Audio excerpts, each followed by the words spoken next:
Hola, ¿qué tal? Buen día a todos. Espero se encuentren muy bien ahí en Tehuacán, Puebla, en Huerto del Rey. Me da mucho gusto saludarles. Yo soy el pastor Alan Hernández de Amistades Saltillo. Y bueno, les mandamos un fuerte abrazo, un saludo y que en este tiempo de contingencia, en este tiempo que ha sido complicado en muchos sentidos, permanezcan en el Señor, permanezcan unidos como iglesia, enlazados con su liderazgo, con sus pastores y poder avanzar en la obra. Muy bien, pues gracias por la invitación de poder estar aquí con ustedes compartiendo la palabra. Siempre es un tremendo reto y un gran gusto. Y me gustaría, si me acompañan en sus Biblias, si tienes ahí tu Biblia, un iPad, tu celular, lo que sea, ábrela por favor en Marcos capítulo 9. Quiero llevarte a una historia muy conocida ahí y poder darle una aplicación para este día, para esta reunión. Marcos capítulo 9. Y antes de empezar a leer, ¿qué les parece si oramos? Yo tengo por costumbre orar antes de compartir. Vamos a poner esto en manos del Señor y que Él nos hable, que Él nos guíe, ¿ok? Señor, te damos gracias por este tiempo, por la oportunidad de estar reunidos en casas, en lugares, recibiendo tu palabra. Es un privilegio el que tenemos, Señor. Yo oro que sobre la iglesia, sobre Huerto del Rey, caiga tu bendición y venga tu gracia sobre ellos y hables con poder para animarles en lo que tienen por delante, los retos, Señor, que están atravesando. En el nombre de Jesús oramos. Amén, amén.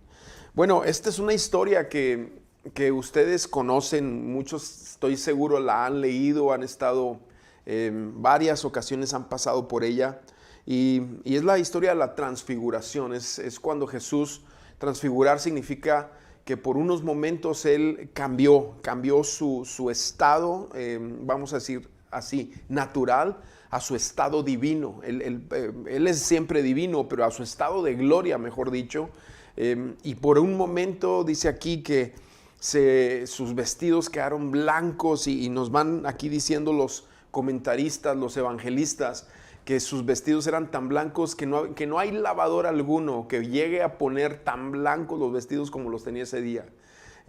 Ahí esta es la historia de introducción. De hecho voy a la siguiente historia, pero dice la palabra que Él se lleva con Él a Pedro, a Jacobo y a Juan.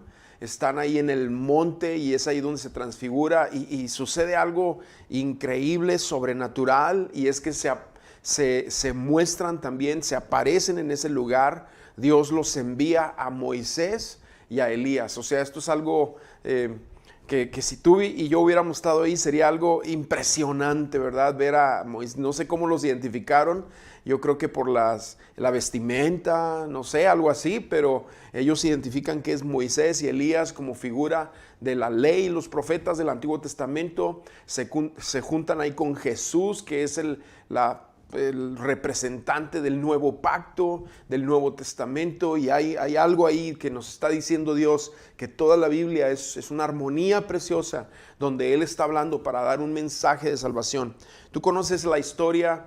Pedro habla, quiere hacer unas enramadas, el Padre de los cielos le dice, escuchen a Jesús. Cuando van saliendo de ahí, después vienen, Pedro dice, Señor, vamos a quedarnos aquí, es que esto está glorioso, y Jesús dice, no, vamos a regresar a donde en este momento tenemos que hacer una obra, tenemos que hacer la labor del ministerio. Pero Jesús sí les da una indicación, no digan nada de esto, sino hasta que yo resucite. Hasta entonces es que pueden hablar al respecto, y ellos se tienen que quedar callados. Eso es la indicación que Jesús les da.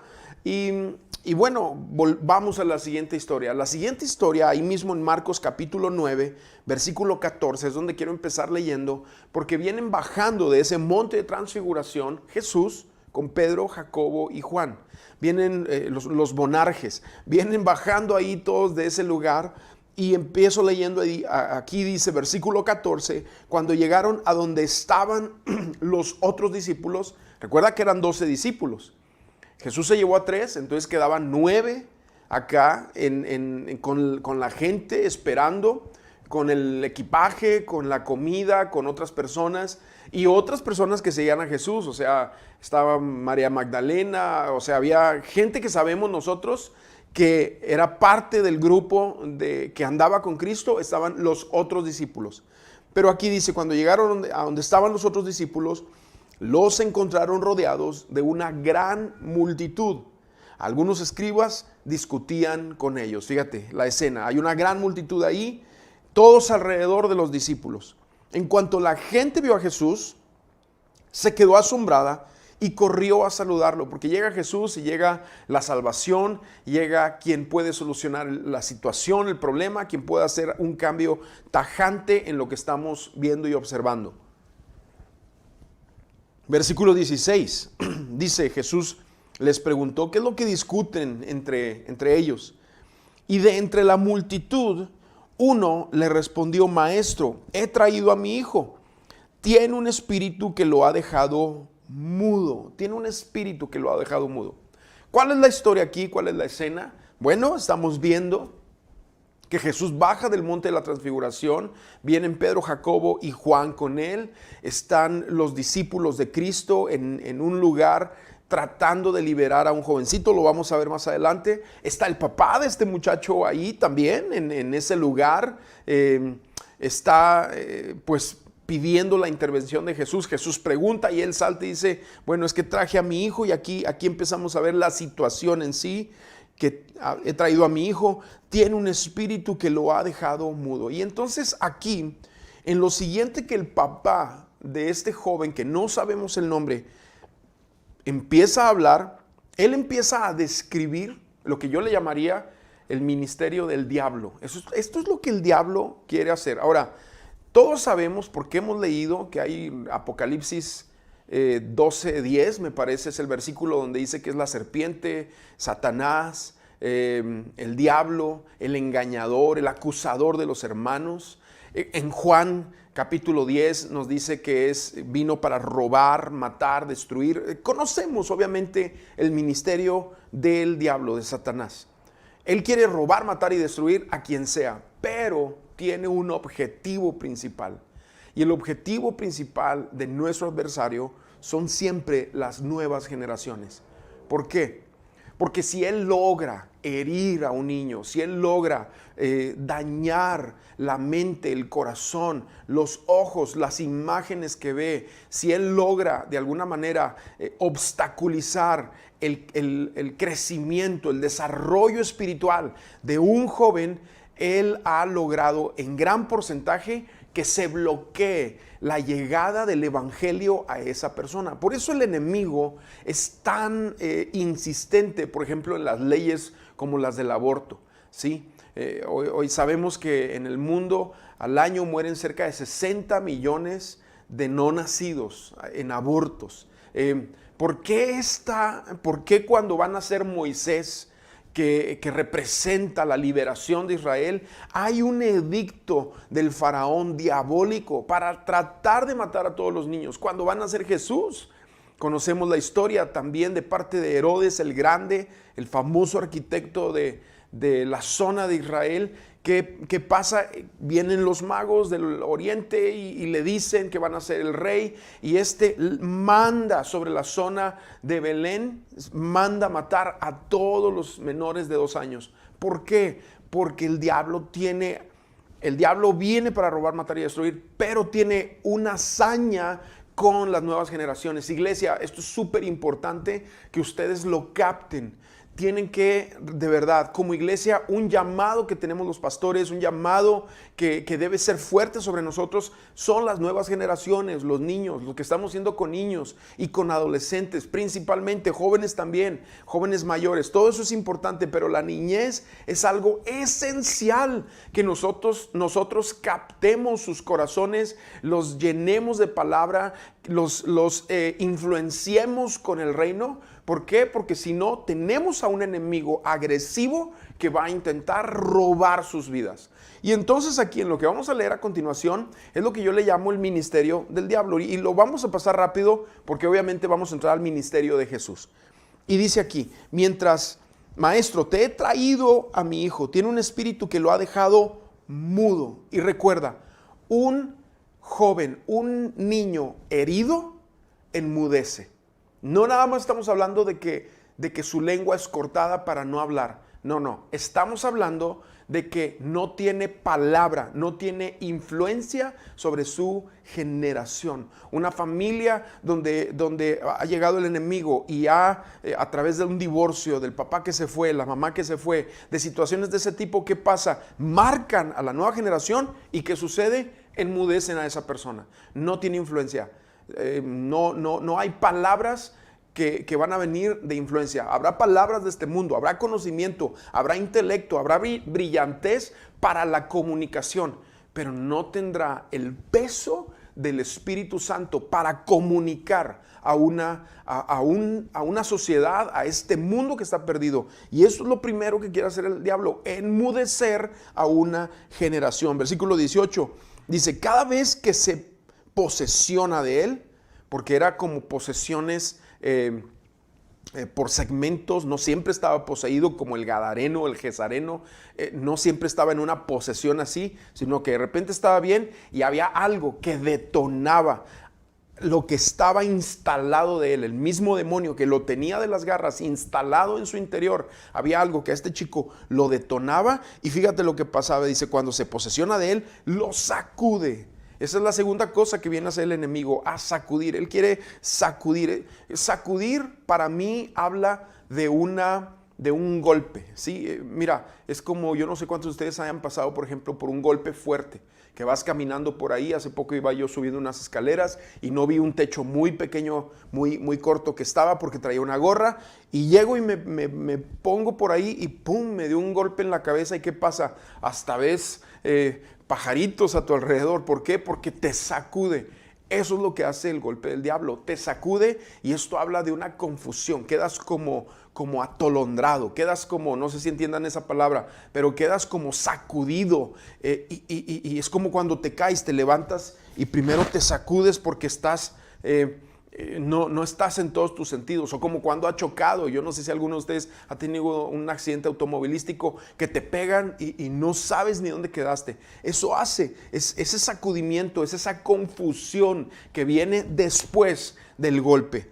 Y luego dice más adelante: entonces mi hijo echa espuma por los ojos. ¿Por qué? Porque cuando hay confusión, de repente ahora dice que hay por la boca, dije ojos, perdón. Dice: entonces mi hijo echa espuma por la boca. ¿Y qué es eso? Cuando hay confusión por ser sacudidos, cuando están enmudecidos, ¿qué hablan? Hablan pura espuma. Ese es el ministerio del diablo. Es como cuando tú vas allá afuera y escuchas las pláticas de la gente de afuera. Todo tiene que ver con la vanagloria de esta vida, con los deseos de los ojos, con los deseos de la carne, lo que dice 1 Juan capítulo 2, versículos 14, 15, 16, ahí está esa sección. Hablan esas tonterías, pura espuma, como cuando echas una Coca-Cola sobre los hielos, rápido se levanta la espuma, pero esa espuma es puro aire, no tiene solidez, no tiene consistencia. Eso es lo que hace el enemigo, eso es lo que quiere que hablen las nuevas generaciones, que hablen de puras tonterías y los tenis y los jueguitos, y nunca está Cristo en sus bocas. Y no estoy hablando de que tengan que siempre estar hablando de Jesús y todo eso, pero estamos hablando de que ese sacudimiento y esa confusión produce en las nuevas generaciones, que produce esa espuma horrible que caracteriza a jovencitos, a señoritas, a chavos, a chicas, que desde pequeños están hablando puras tonterías. Hace poco me tocó dar una plática en un lugar donde habían muchos chicos no cristianos, y yo los escuchaba hablar, y eran de 10 palabras, 11 eran maldiciones. ¿Por qué? Porque es pura espuma, y eso es lo que viene a hacer. Dice: echa espuma por la boca, rechina los dientes. Rechinar los dientes habla de un coraje interno, de una amargura interno, porque esa es otra cosa que quiere hacer el enemigo, marcarlos con amargura. Y ese rechinar es como cuando se aprieta la mandíbula porque ha habido algo que te produce un odio, un coraje, y esa es la reacción, un apretón ahí que te hace rechinar los dientes. Y luego fíjate, dice: y se queda rígido. Esa es otra de las cosas que viene a hacer el enemigo sobre las nuevas generaciones. Se queda como paralizado. La palabra rígido es paralizado, que no se puede mover. Y eso quiere hacer, paralizar a una nueva generación. Y luego dice aquí, vemos entonces ahí cerramos esta porción de lo que es el ministerio del diablo, de lo que viene a hacer sobre las nuevas generaciones, de lo que quiere hacer sobre tus hijos, sobre aquellos niños que están en la iglesia. Por eso tenemos que estar súper atentos para prever en cuanto a esto. Y dice, se queda rígido, versículo 18, estamos leyendo de Marcos 9, dice, y les pedí a tus discípulos que expulsaran el espíritu, pero no pudieron. Otra de las cosas que quiere hacer el enemigo es iglesias que no caminen en el poder del Espíritu Santo, para que cuando estas cosas vengan a ellos, no tengan capacidad de abordarlas. Qué triste es de repente encontrarnos con iglesias que no tienen programa de niños. Y deja tú que no tengan programa de niños, porque todas las iglesias que empezamos de cero, ¿verdad? Nosotros empezamos de ser una pequeña iglesia, pues a veces teníamos 2 niños, 3 niños, era todo lo que había, orábamos que el Señor nos trajera niños, pero no es que no tengamos niños, sino es que no proveamos programa, que no proveamos dentro de nuestra agenda, dentro de nuestra economía como iglesia, dentro de nuestra visión y nuestros planes como iglesia, que no proveamos para las nuevas generaciones. Creo que esto es algo que por lo menos nosotros tenemos muy claro como visión, que tiene que haber una provisión para la educación de las nuevas generaciones, para los adolescentes, para los jóvenes, que pueda haber algo ahí. Y esto es algo de lo que está pasando aquí. Le pedí a tus discípulos que expulsaran a este espíritu, pero no pudieron. Básicamente porque no estaban caminando en el poder del Espíritu Santo. Claro, sabemos, el Espíritu Santo no había sido derramado. Ellos caminaban en el Espíritu de Cristo, en la autoridad que Cristo les había dado, como cuando envía a los 12, dice, yo voy con ustedes, y ellos regresan diciendo, Señor, hasta los demonios se nos sujetan, porque iban en la autoridad de Cristo. El Espíritu Santo no había sido derramado, pero aún así que estaban en la autoridad de Cristo, no pudieron expulsar a ese demonio. Y Jesús, aquí, versículo 19, hay una expresión de molestia. Dice, Jesús dijo, gente incrédula, ¿hasta cuándo tendré que estar con ustedes? ¿Hasta cuándo tendré que soportarlos? Tráiganme al muchacho. Yo creo que los discípulos en ese momento se quedaron serios, se quedaron como impactados de lo que Jesús está diciendo, de no haber podido liberar a alguien más. A alguien anteriormente ya habían podido liberar a otras personas, pero no a este chico. Versículo 20, cuando se lo llevaron, tan pronto como el espíritu vio a Jesús, sacudió al muchacho con violencia, versículo 20, y cayó al suelo revolcándose y echando espuma por la boca. Estos días hemos estado hablando que el enemigo, cuando se ve derrotado, cuando se ve confrontado con el poder de Dios, con el poder de Cristo, es muy escandaloso. El enemigo es muy escandaloso. Cuando ve a Jesús dice, esto no pasó antes, esto pasó cuando ve a Jesús. Cuando se llega a Cristo y su presencia está en ese lugar, es que hace todo este show revolcándose. Y Jesús, al verlo revolcarse ahí, me lo imagino, hasta polvo levanta y la gente asombrada. Yo me imagino a Jesús con su brazo cruzado, tranquilo, y le hace una pregunta al papá y le dice, ¿desde cuándo le sucede esto? Y el padre desde niño responde, desde niño, desde que era un niño. ¿Puede el enemigo poseer a niños? Claro que sí. Claro que sí, niños que han sido expuestos a abusos sexuales, niños que han sido expuestos a violencia, niños que han sido expuestos o han atravesado en carne propia cosas de este tipo que han visto, que han sido atravesados, que han sido expuestos a cosas así. ¿Se puede meter el enemigo? Claro que sí, debemos de tener mucho cuidado. Y el padre contesta, muchas veces lo arroja al fuego o al agua con la intención, dice, de matarlo.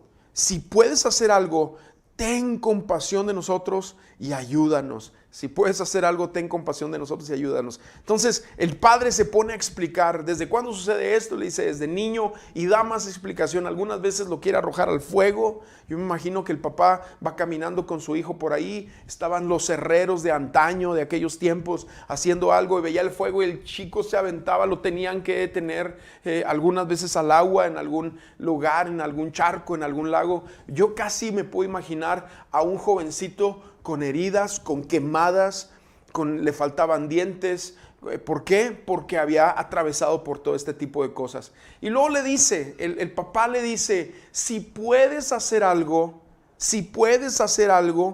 ten compasión de nosotros y ayúdanos. Y aquí es donde viene la respuesta de Cristo, y entonces empezamos a ver el ministerio de Cristo y lo que Él viene a hacer a este mundo. Dice, Jesús le dijo, ¿cómo que si puedes? Jesús le responde, porque este hombre le dice aquí, Jesús, si puedes hacer algo, por favor ayúdanos. Por favor, ten compasión de nosotros y ayúdanos. Y Jesús responde, ¿cómo que si puedo? Para quien cree, todo es posible. En otras palabras, Jesús le responde, ¿cómo que si puedo? No se trata de si yo puedo, porque Jesús puede. Se trata de si tú tienes fe. ¿Por qué? Porque hay cosas que van a depender, se van a desatar, se van a abrir por la fe, por el corazón de fe que Dios nos ha provisto para alcanzar. La fe es tanto algo que Dios nos da, pero también es la otra cara de la moneda de la fe, es algo en lo que tú caminas en obediencia a la palabra, en escuchar la voz de Dios, como cuando Pedro sale de la barca, escucha cuando Jesús dice, ven. Y en esa palabra que sale de Jesús, Pedro se avienta a algo inaudito, sobrenatural, imposible para el ser humano de hacer, que es caminar sobre las aguas. Entonces aquí le dice, ¿cómo que si crees? O sea, no se trata ¿cómo que si puedes? No se trata de si yo puedo. Dios puede, Jesús puede, el Espíritu puede, está prometido, se nos ha dado en la palabra. Se trata de si tú tienes fe.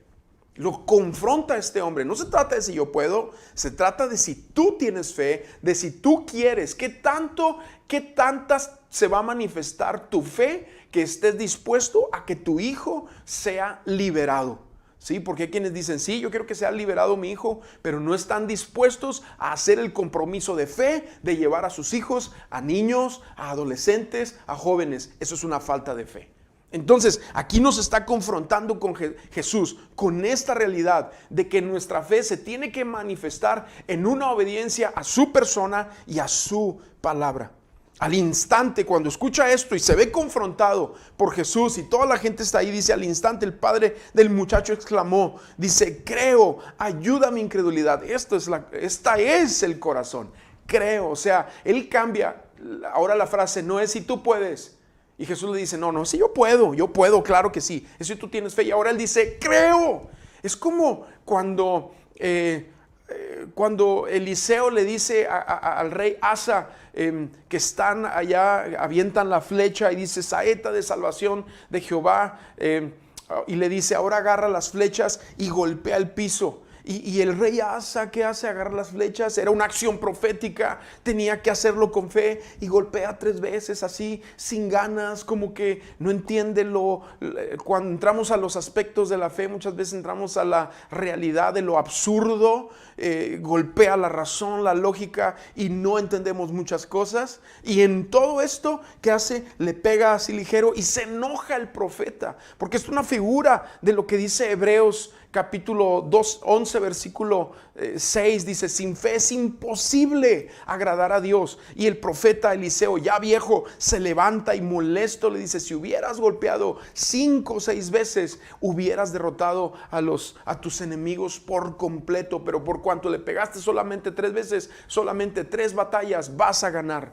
Y esto es lo que pasa aquí. O sea, este hombre se acerca con Jesús y se acerca con incredulidad, ya acostumbrado a ver el demonio en su casa, acostumbrado a ver el demonio en su casa. Pero ahora él expresa creo, y es como el golpe con fuerza y con fe de que está poniendo su fe en Cristo. Dice, ayuda a mi incredulidad. Cuando Jesús vio a la multitud que se agolpaba, versículo 25, reprendió al espíritu.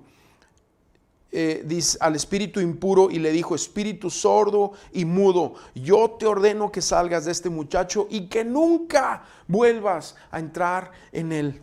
Y eso es lo que hace Cristo, libera. En 1 de Juan también, ahí nos dice que el Señor que nuestro Señor Jesucristo vino a deshacer las obras del diablo. Esa es una de las razones por la cual Él vino. Él vino a romper la garra que el enemigo tenía sobre nosotros o que el enemigo pueda tener sobre las nuevas generaciones. Vino a deshacer el ministerio del diablo. Y luego fíjate, dice, el espíritu salió gritando, haciendo otra vez su escándalo, sacudiendo con violencia al muchacho, el cual se quedó como muerto. En efecto, muchos decían, está muerto. Y aquí vemos el ministerio de Jesús. En un versículo nos expresa lo que Jesús hace. Dice, pero Jesús lo tomó de la mano. ¿Sabes qué significa eso? Que lo rescató, lo levantó. Para mí esto habla de salvación, ¿sí? Lo tomó de la mano. Es Jesús quien extendió su mano. No es nosotros que escogimos a Dios. Es Dios que puso su mirada de amor, de misericordia sobre nosotros y nos escogió. Como dice allá en el profeta Oseas, te amaré de pura gracia, y extiende su mano para levantar, para rescatar al muchacho, a una nueva generación. Dice, y el muchacho, y dice después, y lo enderezó. Esta es otra cosa importante del ministerio de Cristo. No nada más nos rescató extendiendo su mano sobre el muladar donde nosotros vivíamos, extiende su mano para levantarnos, y ahora dice, en esto que estamos viendo, dice, lo enderezó. ¿Y sabes qué significa eso?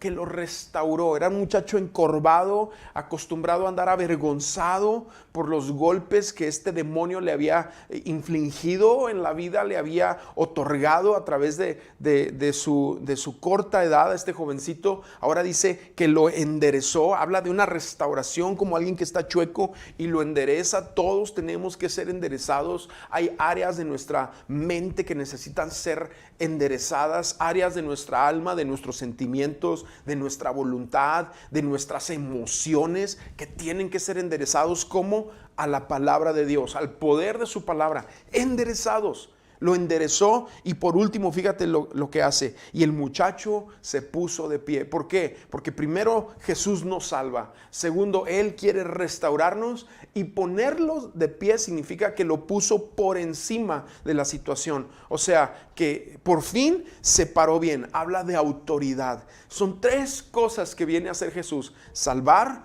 restaurar, y a aquellos que estaban bajo la autoridad del diablo, a merced, como lo dice Pablo en Efesios. Estábamos por naturaleza sujetos a la desobediencia, a la ira, porque era nuestra naturaleza pecaminosa. Efesios capítulo 2, versículos del 1 al 7, eso es lo que habla. Estábamos así, y ahora dice, lo puso de pie, lo puso en autoridad. Significa eso. Ya no era cautivo del diablo, ahora él iba a hacer un estrago en el reino de las tinieblas por el testimonio que ahora este jovencito cargaba en sí mismo. Y esto es lo que Jesús viene a hacer. Cuando Jesús entró a la casa, sus discípulos le preguntaron por qué no pudimos expulsarlo.